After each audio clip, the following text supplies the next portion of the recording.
నేను పెద్దిరెడ్డి గురించి వీడియోలు పెడుతున్నాను కదా. మొన్న ఒక అతను నాకు ఫోన్ చేశాడు. ఏంటి ఈ వీడియోని ఇష్టం వచ్చినట్టు పెడుతున్నావు, నీకు ఎంత ధైర్యం అని అడిగాడు. అందుకే మీరెవరో చెప్పండి అన్నా.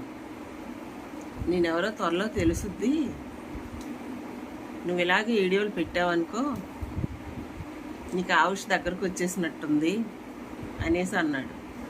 ఇప్పుడు నేను అన్నా, నాకు ఆవుషి దగ్గరకు వచ్చిందో దగ్గరకు రాలేదో అనేది, నీకేమన్నా దగ్గరకు వచ్చిందో అనేది తర్వాత చూద్దాం.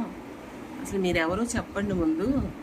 చెప్పకుండా పేరు చెప్పకుండా ఫోన్లో మాట్లాడటానికి నీకు ధైర్యం వచ్చింది, కానీ పేరు చెప్పడానికి భయపడిపోతున్నావు.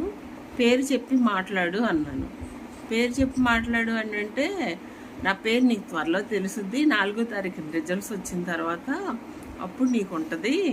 నీకు నీ యూట్యూబ్ ఛానల్లో నేను మొత్తం చూస్తున్నాను, నువ్వు పెట్టే వీడియోస్ అన్నీ నేను ఫాలో అవుతున్నాను,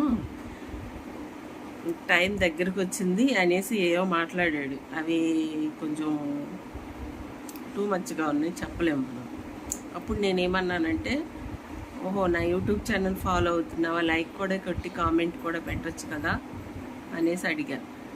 లైక్ కామెంట్ పెడితే మీకు ఆ కామెంట్ల ద్వారా నేను రిప్లై ఇస్తాను, అంతేగాని నువ్వు ఫోన్లో మాట్లాడుకుని నేను ఫోన్లో మాట్లాడుకుంటే ఎవరికి తెలుసుద్ది.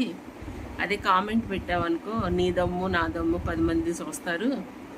కామెంట్ పెట్టు, నీ వెనకాల నేను కూడా నీకు రిప్లై ఇచ్చుకుంటూ వస్తాను. భయపడితే నేను అలాంటి వీడియోలు చేయను. నువ్వు నన్ను లేపేస్తావా, ప్లాన్ వేస్తున్నావా, నేను ఎక్కడుంటాను నీకు తెలుసా అని అడిగా. ఎంత నువ్వు ఎక్కడున్నావో తెలుసుకోవడానికి నిమిషం పట్టదో అన్నాడు. అలాగే తెలుసుకుని 4వ తారీఖుకి నువ్వు వైసీపీ వాళ్ళు గెలుస్తారు, పెద్దిరెడ్డి గెలుస్తాడు, నేను పెద్దిరెడ్డి గురించి కదా వీడియోలు చేశాను, గెలుస్తాడని నువ్వు అనుకుంటున్నావు, గెలవడం అని నేను అనుకుంటున్నాను. 4వ తారీఖున రిజల్ట్స్ వచ్చాక 5వ తారీఖున ఒక గన్నించుకున్నో కత్తించుకున్నో వచ్చే చూసుకుందాం అన్నా. అంటే మాట్లాడాడు, అవన్నీ టూ మచ్ మాటలు మనం చెప్పలేము. వైసీపీ వాళ్ళు ఎలా మాట్లాడతారో మీకు తెలుసు కదా. అంటే వీళ్ళకి ఏదన్నా మనం ఒక వీడియో పెట్టినా, ఒక మెసేజ్ చేసినా, ఒక కామెంట్ చేసినా భయపెడతారనమాట. అంటే వీళ్ళకి మనం భయపడుతూ బతకాలన్నమాట. భయపడితే అన్నాళ్ళు బతుకుతాం, భయపడుతూ బతకలేం కదా. కాబట్టి 5వ తారీఖున ఈడేం చేస్తాడో నేను చూస్తాను. పొడి చేస్తాడో లేకపోతే కాల్ చేస్తాడో, ఏంటంటే వీడు పార్టీ వస్తుందని వీడు అనుకుంటున్నాడు. మరే ఇప్పుడు నేను వీడియో పెడుతున్నాను, యూట్యూబ్లో ఫాలో అవుతున్నావు అనుకుంటున్నావు కదా, చూసుకో వీడియోని. నువ్వు ఎలక్షన్ అయినాక 5వ తారీఖున నువ్వేం చేస్తావో నేను చూస్తాను. రామచంద్ర యాదవ్ గారు పక్కా గెలుస్తారు, అది మాత్రం 100% కరెక్టు. నువ్వేం చేస్తావో నీకు దమ్ముంటే కామెంట్ పెట్టు. మా బీసీవై కార్యకర్తలు, బీసీలు అందరూ కూడా నీకు సమాధానం చెప్తారు. వాళ్ళు చెప్పకపోతే నేనైనా నీకు సమాధానం చెప్తా, చూసుకుందాం. ఇప్పటికే నువ్వు బెదిరిస్తున్నావు కదా, మళ్ళీ మీ పాలన వస్తే ఇంకేమన్నా మేము బతుకుతామా?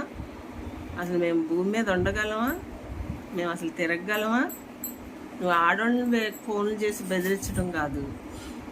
అసలు మీ ఇంట్లో ఆడవాళ్ళు లేరు, అలాగే ఎవరన్నా ఫోన్ చేసి బెదిరిస్తే ఏంటి పరిస్థితి? నువ్వు కూడా ఎదవేషాలు వేస్తున్నావు కదా. ఏంటంటే వాళ్ళని చేసేస్తాను, పొడిసేస్తాను అంటున్నావు కదా. రేపు పొద్దున్న అలాగే మీ ఇంటికి మీ ఆడవాళ్ళకి ఫోన్ చేసి ఎలాగే అంటే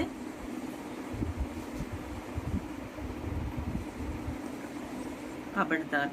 ఎవరికైనా సరే వాళ్ళ మనసులో ఉన్న అభిప్రాయాన్ని, వాళ్ళ మనసులో ఉన్నది చెప్పుకోవచ్చని రాజ్యాంగంలో ఉంది. అదే నేను చేశాను. నీకు కాదు కదా, నిన్ను పుట్టించినోడికి కాదు కదా. ఎవరికి భయపడేది లేదు ఇక్కడ. గుర్తుపెట్టుకుని నోరు మూసుకుని లైక్ కొట్టి షేర్ చేయి నా వీడియోని, నీకు దమ్ముంటే. పెద్దిరెడ్డి గురించి 100 వీడియోలు పెడతా, 1000 వీడియోలు పెడతా. ఏం చేసుకుంటావో చేసుకో.